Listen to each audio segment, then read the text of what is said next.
माननीय देवेंद्रजींनी वचन दिलं होतं की आमच्या शेतकऱ्यांना 45 शेतकऱ्यांना शेतावर जो विजेचा पंप आहे त्या विजेच्या पंपाचं बिल एक कमलाचं मत, एक कालावधी संघटनेचं मत, एक त्या ठिकाणी विनय परमेश्वरचं मत हे किती महत्वाचं आहे.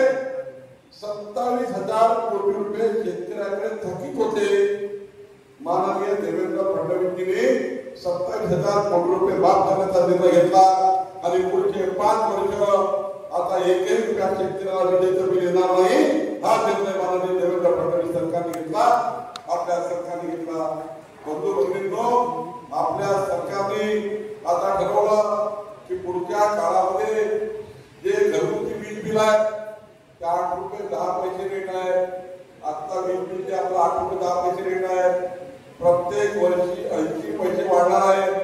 2029 मध्ये राहुलजी 12 रुपये युनिटची वीज भुकरीमध्ये येणार आहे.